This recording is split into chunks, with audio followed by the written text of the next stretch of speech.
Running has a reputation that walking has never been able to compete with. It looks like effort.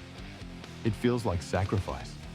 It signals commitment in a way that a walk through the neighborhood simply does not. And so when people decide to get serious about their fitness, about losing fat, improving their cardiovascular health, building endurance, running is almost always the first tool they reach for. Don't forget to subscribe, comment, and share for others to benefit. That instinct is understandable. It is also, for a significant portion of the population, working against the precise outcomes they are trying to achieve. This is not an argument that running is bad. Running is a powerful training stimulus with real and well-documented benefits. But what happens when someone replaces their running sessions with consistent, purposeful walking for 30 days? Particularly someone who has been using running as their primary cardio method, reveals something about human physiology that contradicts almost everything fitness culture has communicated about intensity and results. The body does not always respond best to the most demanding input. And 30 days of walking instead of running is one of the clearest ways to demonstrate exactly why. The cortisol problem with running. The first thing that changes when someone switches from running to walking is something they cannot see, feel immediately, or measure without a blood test.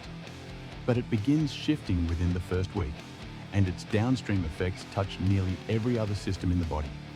Running, particularly at moderate to high intensities sustained over 20 minutes or more, is a significant physiological stressor. The cardiovascular demand, the mechanical impact, and the metabolic cost of running all trigger a cortisol response, appropriate and manageable in the short term, but relevant when examined in the context of cumulative stress across a week, a month, and beyond. For individuals who are already carrying high levels of psychological or occupational stress, adding repeated running sessions creates a situation where total cortisol load, the sum of all stresses the body is managing simultaneously, remains chronically elevated. And chronically elevated cortisol does something that directly undermines the reason most people run in the first place. It promotes fat retention, specifically in the abdominal region. It suppresses muscle protein synthesis. It impairs sleep quality. And it creates the low-grade systemic inflammation that makes recovery slower, motivation harder to sustain, and the body more resistant to the changes being pursued. Walking produces no meaningful cortisol response.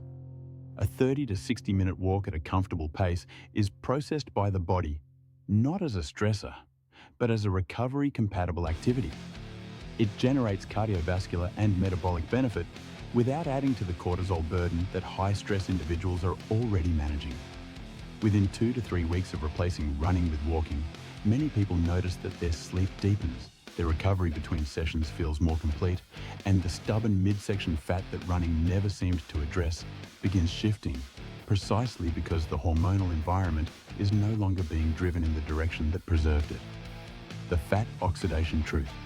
Here is where the physiology becomes particularly counterintuitive, and where the gap between what fitness culture teaches and what exercise science actually shows is widest. Fat oxidation, the rate at which the body uses stored fat as a fuel source during exercise, is not highest during the most intense activity. It is highest during low to moderate intensity movement, where the aerobic energy system is the primary pathway being used, and the demand for rapid energy delivery has not yet forced a shift toward carbohydrate-dominant metabolism. Walking sits precisely in the intensity zone where fat oxidation is maximized. Running, for most people, sits above it. During a run at a pace that produces noticeable breathing effort, the body transitions increasingly toward burning glycogen, stored carbohydrate, because it can be converted to energy faster than fat can. The run burns more total calories per minute, but a smaller proportion of those calories comes from fat. And when glycogen stores are depleted by running, the appetite response that follows is often significant, creating a post-exercise hunger that offsets a meaningful portion of the caloric expenditure the run produced. Walking does not trigger this compensatory hunger response to the same degree. A 60-minute walk burns fewer total calories than a 30-minute run, but draws a higher proportion of those calories from fat and leaves the appetite regulation system relatively undisturbed afterward. Over 30 days, the cumulative fat oxidation from daily walking, without the compensatory eating that running frequently provokes, produces outcomes in body composition that genuinely surprise people who made the switch expecting to lose ground. What happens to the joints and connective tissue? There is a structural dimension to this 30-day comparison that becomes apparent particularly in individuals who have been running on hard surfaces with any consistency. Each running stride generates a ground reaction force of approximately 2.5 to 3 times body weight, a repetitive mechanical load that travels through the foot, ankle, knee, hip, and lower spine on every single step. For a 180-pound person running for 30 minutes, that force is absorbed thousands of times per session.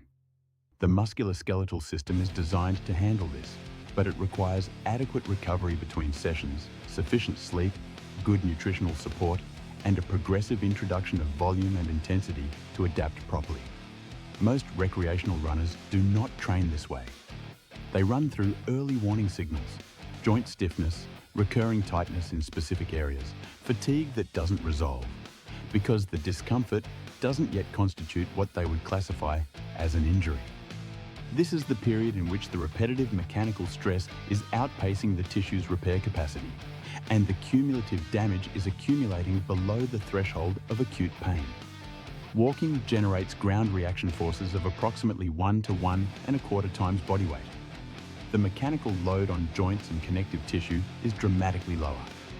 30 days of walking instead of running allows inflamed tendons to settle, cartilage to experience reduced compressive stress, and the connective tissue structures that running chronically loads to undergo genuine repair. People who make this switch often report that joint discomfort they had normalized as a background feature of their life, knee aches, plantar tightness, hip flexor tension, reduces noticeably within 2 to 3 weeks. The body was not deteriorating with age.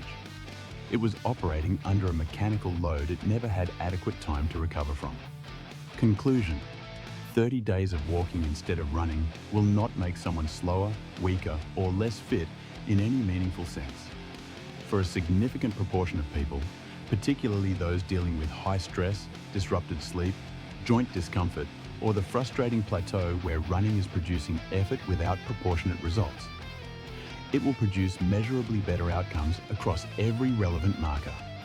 Lower cortisol, higher fat oxidation relative to intake, reduced joint stress, and genuine connective tissue recovery, deeper sleep, more consistent daily adherence, and a metabolic baseline that, after 30 days, is more receptive to whatever training structure follows than it was before. The lesson is not that walking is superior to running in all contexts for all people. The lesson is that intensity is not the same as effectiveness, and that the body's response to exercise is governed by a complexity of hormonal, metabolic, and structural factors that effort alone cannot override.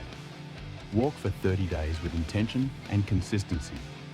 Pay attention to what changes. And then make your decision about what role running plays in your training from a position of actual data about your own body, rather than from a cultural assumption that harder is always better.